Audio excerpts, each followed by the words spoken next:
নমস্কাৰ দৰ্শকসকল, আজিৰ এই ভিডিঅ'টোত আপোনালোকক ক'বলৈ ওলাইছো মহাভাৰতৰ এজন বিখ্যাত ঋষি আগস্ত্য মুনিৰ জন্ম ৰহস্য আৰু আগস্ত্য ঋষিয়ে কেনেকৈ বাতাপি অসুৰক নিধন কৰিছিল আৰু তেওঁ কিদৰে বিন্ধ্য পৰ্বতৰ উচ্চতা হিমালয় পৰ্বতৰ তুলনাত বহুগুণে কম কৰিছিল সেই বিষয়ে। এবাৰ দেৱতা বৰুণ আৰু মিত্ৰই এক যজ্ঞ কৰি আছিল।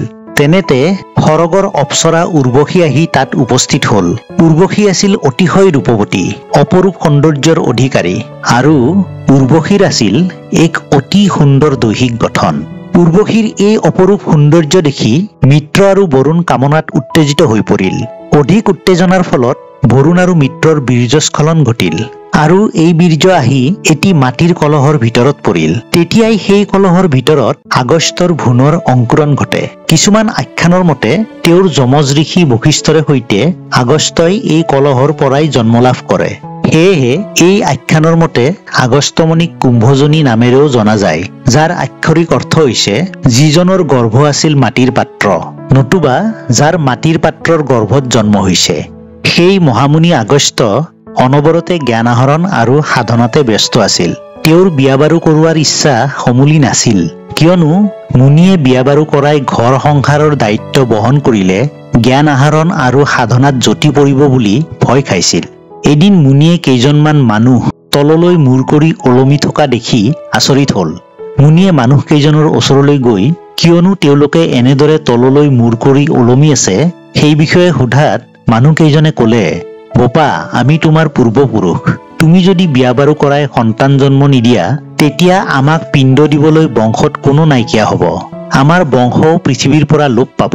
সেয়েহে আমি এনে কঠোৰ ব্ৰত পালন কৰিছো যাতে তোমাক বিবাহ কৰাবলৈ বাধ্য কৰাব পাৰো।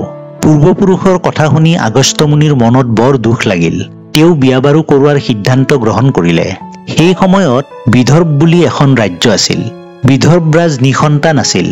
সেয়েহে ৰজাৰ মনত বৰ দুখ। এদিন ৰজাই সন্তান কামনা কৰি আগস্ত্য মুনিৰ ওচৰলৈ আহিল। ৰজাই মুনিক সেৱা জনাই সানুনয়ে কোৱাত মুনিয়ে ক'লে, ৰাজন, মই তোমাক বৰ দিছো, তোমাৰ এজনী অতি ৰূপৱতী আৰু গুণৱতী কন্যা সন্তান জন্ম হ'ব। কিন্তু তুমি এটা কথা মনত ৰাখিবা, এই কন্যাক যথা সময়ত মোলৈ বিয়া দিব লাগিব। মুনিৰ কথা শুনি বিদৰ্ভ ৰাজে মুনিক পুনৰ প্ৰণাম জনাই নিজৰ ৰাজ্যলৈ উভতি আহিল। যথা সময়ত বিদৰ্ভ ৰাজে এজনী অতি সুন্দৰী সুলক্ষণা কন্যা সন্তানৰ মুখ দেখিলে। জ্যোতিষীৰ হতুৱাই চোৱাই চিতাই ৰজা ৰাণীয়ে কন্যা সন্তানটিৰ নাম থলে লোপামুদ্ৰা। লাহে লাহে লোপামুদ্ৰা ডাঙৰ হৈ আহিল। ৰজা ৰাণীয়ে লোপামুদ্ৰাক অতি মৰম চেনেহ কৰিছিল, কিয়নো লোপামুদ্ৰাই হৈছে তেওঁলোকৰ একমাত্ৰ সন্তান। লাহে লাহে লোপামুদ্ৰাক বিয়া দিয়াৰ বয়স উপস্থিত হল। এনেতে এদিন হঠাৎ আগস্ত্য মুনি বিদৰ্ভ ৰজাৰ ৰাজভৱনত উপস্থিত হৈ ৰজাক লোপামুদ্ৰাক পূৰ্বৰ চৰ্তমতে তেওঁলৈ বিয়া দিব লাগে বুলি সজোৰে দাবী জনালে। ৰজাৰ লোপামুদ্ৰাক মুনিলৈ বিয়া দিয়াৰ ইচ্ছা অকণো নাছিল, কিয়নো ৰাজকাৰেঙত লগোৱা লিক্সৰ তত্বাৱধানত লাহ বিলাহত ডাঙৰ দীঘল হোৱা লোপামুদ্ৰাই মুনিৰ আশ্ৰমত যথেষ্ট দুখ কষ্ট পাব বুলি ৰজাই ভাবিছিল।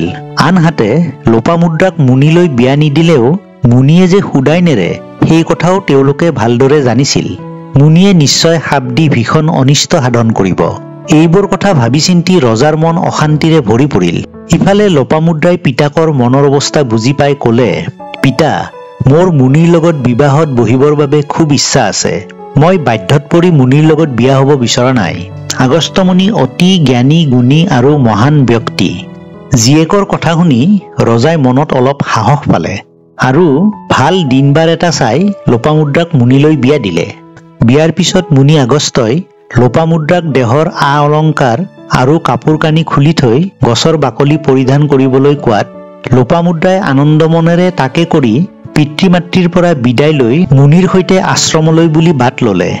আগস্ত্য মুনি আৰু লোপামুদ্ৰাই গংগাদ্বাৰ নামৰ এখন আশ্ৰমত থাকিবলৈ ললে। আশ্ৰমত কিছুদিন পাৰ কৰাৰ পিছত এদিন লোপামুদ্ৰাই বিনয় ভাৱেৰে মুনিক ক'লে, হে স্বামী, মই আগে পিতাৰ ঘৰত যেনেদৰে আছিলো ঠিক তেনেদৰেই থাকিবলৈ মন গৈছে। সোণৰ পালেঙত নিদ্ৰা যাবলৈ, মূল্যৱান আ অলংকাৰ আৰু কাপোৰ কানি পৰিধান কৰিবলৈ মোৰ প্ৰবল ইচ্ছা হৈছে। আপুনিও এই বাকলি বাসন ত্যাগ কৰি মূল্যৱান সাজপাৰ পৰিধান কৰাটো মই কামনা কৰোঁ। হে স্বামী, আপুনি তপোবলেৰে সৰ্বশক্তিমান, ইচ্ছা কৰিলে আপুনি এই সম্পদসমূহ আহৰণ কৰি মোৰ মনৰ কামনা পূৰণ কৰিব পাৰে। ভাৰ্যা লোপামুদ্ৰাৰ কথা শুনি আগস্ত্যমুনিয়ে ক'লে, প্ৰিয়ে, মই যদি মোৰ কষ্টোপাৰ্জিত তপোবল ধন সম্পত্তি গোটোৱাৰ দৰে সৰু কামত ব্যৱহাৰ কৰোঁ, তেন্তে মোৰ তপোবল একেবাৰেই নাইকিয়া হৈ যাব। ধন সম্পত্তিয়ে মোক সুখী কৰিব নোৱাৰিব। মুনিৰ কথা শুনি লোপামুদ্ৰাই ক'লে, স্বামী, মই সেইটো বিচৰা নাই। আপুনি সাধাৰণ উপায় অৱলম্বন কৰিয়েই আমি দুজন সুখ শান্তিৰে থাকিবৰ বাবে সম্পত্তি আহৰণ কৰিব পাৰে। পত্নীৰ কথাত মুনি মান্তি হ'ল। মুনিয়ে এজন সাধাৰণ ব্ৰাহ্মণৰ বেশ ধৰি এখন ৰাজ্যলৈ গ'ল। তেওঁ ৰজাৰ কাষ চাপি ক'লে, মই দান বিচাৰি আহিছোঁ। আপোনাৰ প্ৰজাৰ অসুবিধা নোহোৱাকৈ যদি মোক কিবা দান দিব পাৰে তেন্তে দিয়ক।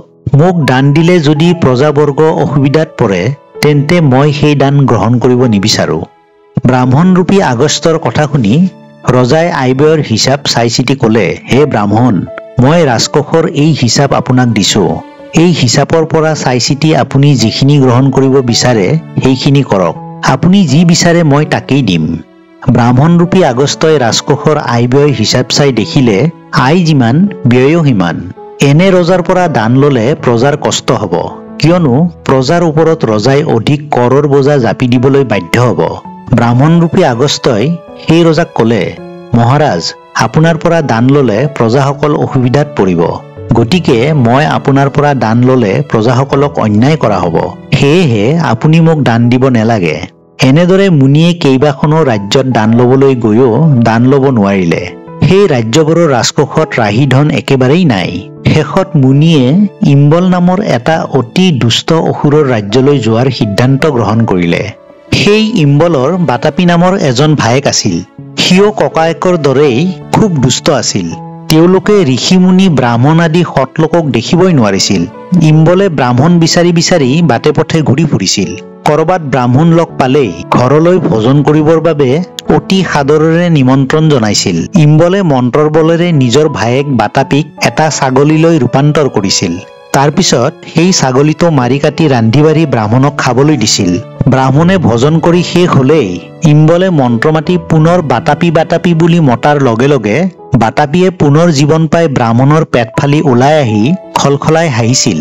ইফালে বাতাপি পেট ফালি ওলাই অহাৰ লগে লগে ব্ৰাহ্মণজনে চটফটাবলৈ ধৰিছিল আৰু অলপ সময়ৰ পিছতে মৃত্যুক সাৱটিবলগীয়া হৈছিল। ব্ৰাহ্মণৰূপী আগস্ত্যমুনি ইম্বলৰ ঘৰত উপস্থিত হোৱাৰ পিছত ইম্বলে মহা আনন্দ লাভ কৰিলে। তেওঁ আদৰ সাদৰেৰে ব্ৰাহ্মণৰূপী আগস্ত্যক মাতি নি বহিবলৈ দিলে। তাৰ পিছত ব্ৰাহ্মণৰূপী আগস্ত্যই গম নোপোৱাকৈ ভায়েক বাতাপিক মন্ত্ৰৰ বলেৰে এটা ছাগলীলৈ ৰূপান্তৰ কৰিলে। তাৰ পিছতে ইম্বলে মাৰি কাটি মঙহখিনি ৰান্ধি বাঢ়ি ব্ৰাহ্মণৰূপী আগস্ত্যক খাবলৈ দিলে। ব্ৰাহ্মণৰূপী আগস্ত্যই তপোবলেৰে বাতাপিক তৎক্ষণাৎ হজম কৰি পেলালে। ইম্বলে মন্ত্ৰ মাতি বাতাপি বাতাপি বুলি কেইবাবাৰো মাতিলে যদিও আগৰ দৰে পেট ফালি বাতাপি ওলাই নাহিল। বাতাপি ওলাই নহাত ইম্বল মহা চিন্তাত পৰিল। অসুৰৰ দেহৰ বৰণ সলনি হল। বাতাপিক নেদেখি ইম্বল শোকত ভাগি পৰিল। তাৰ দুই চকুৰে লোটক বাগৰিব ধৰিলে। ব্ৰাহ্মণৰূপী আগস্ত্যই নিজ ৰূপ ধাৰণ কৰি ক'লে, ইম্বল, ইমান দিনে তুমি বহু ব্ৰাহ্মণক বিনা দোষত বধ কৰিলা। বাতাপিক মই তপোবলেৰে ইতিমধ্যে হজম কৰি পেলালো। তেওঁ মোৰ দেহত মিলি গ'ল। সি আৰু কেতিয়াও ওলাই নাহে। আগস্ত্যক দেখি ইম্বলে ভয়ত কঁপিবলৈ ধৰিলে। ভৱিষ্যতে এনে অসৎ কৰ্ম কেতিয়াও নকৰো বুলি মুনিৰ চৰণত দীঘল দি পৰিল। তাৰ পিছত ইম্বলে তেওঁৰ হাতত থকা সকলো ধন সম্পত্তি মুনিক দান দিলে। মুনি আগস্ত্যই সেই ধন সোণৰ দ্বাৰাই পত্নী লোপামুদ্ৰাৰ মনৰ আশা পূৰণ কৰিলে। এদিন লোপামুদ্ৰাক স্বামী আগস্ত্যমুনিয়ে সুধিলে, লোপা, তুমি মধ্যম গুণ সম্পন্ন 10জন পুত্ৰৰ মাতৃ হ'ব বিচৰা নে এজন উত্তম গুণ সম্পন্ন পুত্ৰৰ মাতৃ হ'ব বিচৰা? স্বামীৰ কথা শুনি লোপামুদ্ৰাই সৰ্বগুণ সম্পন্ন এজন উত্তম পুত্ৰৰহে মাতৃ হ'ব বিচাৰো বুলি ক'লে। মুনিয়ে পত্নীৰ সেই আশাও পূৰণ কৰিলে। ইয়াৰ প্ৰায় এবছৰ পিছতে লোপামুদ্ৰা এজন সৰ্বগুণ সম্পন্ন পুত্ৰৰ মাতৃ হল। তেওঁলোকে পুত্ৰৰ নাম ৰাখিলে দ্ৰঢ়স্যু। এসময়ত হিমালয় পৰ্বতৰ উচ্চতা দেখি বিন্ধ্য পৰ্বতৰ ঈৰ্ষা জন্মিছিল। জেদ লাগি বিন্ধ্য পৰ্বতেও নিজৰ উচ্চতা বঢ়াই যাবলৈ ধৰিলে। বিন্ধ্য পৰ্বতে এনে কৰাত দেৱতাসকল অসুবিধাত পৰিল। বিশেষকৈ সূৰ্য আৰু চন্দ্ৰ দেৱতাই আকাশী যানেৰে উত্তৰ ভাৰতৰ পৰা দক্ষিণ ভাৰতলৈ অহা যোৱা কৰিব নোৱাৰা হল। আন আন দেৱতাসকলৰো একেই দশা হল।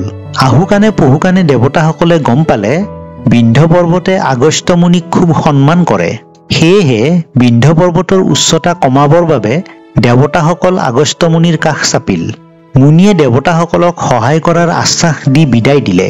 মুনিয়ে শিষ্যসকলৰ সৈতে দক্ষিণ ভাৰতলৈ যোৱাৰ সিদ্ধান্ত গ্ৰহণ কৰিলে।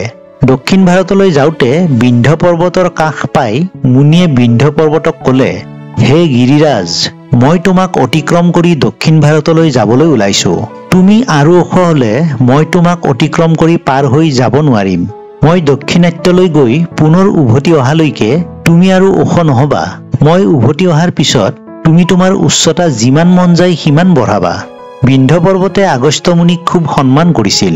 সেয়েহে মুনিৰ কথা সসন্মানেৰে মানি ললে। আগস্ত্য মুনি দক্ষিণ ভাৰতলৈ গৈ তাতে থাকিবলৈ ললে। তেওঁ কেতিয়াও পুনৰ উত্তৰ ভাৰতলৈ ঘূৰি নাহিল। এদিন তাতে তেওঁ ইহলীলা সম্বৰণ কৰিলে। মুনিৰ কথা ৰাখি বিন্ধ্য পৰ্বতেও কোনোদিনেই নিজৰ উচ্চতা বৃদ্ধি নকৰিলে। সেয়েহে আজিও বিন্ধ্য পৰ্বতৰ উচ্চতা হিমালয় পৰ্বতৰ তুলনাত বহুগুণে কম। দৰ্শকসকল, আগস্ত্য মুনিৰ আজিৰ এই ঘটনাটো আপোনালোকৰ কেনেকুৱা লাগিল এই ভিডিঅ'টোৰ কমেণ্ট বক্সত কমেণ্ট কৰিবলৈ নাপাহৰিব। আৰু যদিহে আপোনালোকে ভিডিঅ'টো ভাল পালে তেতিয়াহ'লে লাইক বাটনটো প্ৰেছ কৰিব আৰু আপোনাৰ লগ বন্ধুৰ লগত শ্বেয়াৰ কৰিব। আৰু এতিয়ালৈকে যদি মোৰ এই চেনেলটো আপোনালোকে ছাবস্ক্ৰাইব কৰা নাই, অনুগ্ৰহ কৰি চেনেলটো ছাবস্ক্ৰাইব কৰিব আৰু ওচৰতে যিটো বেল আইকন আছে বেল আইকনটো প্ৰেছ কৰি ৰাখি দিব। তেতিয়াহ'লে আগলৈ আহিবলগীয়া এনেকুৱা ধৰণৰ ভিডিঅ'সমূহৰ আপডেট আপোনালোকে পাই থাকিব। গতিকে দৰ্শকসকল, আজিৰ ভিডিঅ'টো এইখিনিতে সামৰণি মাৰিছো। ধন্যবাদ।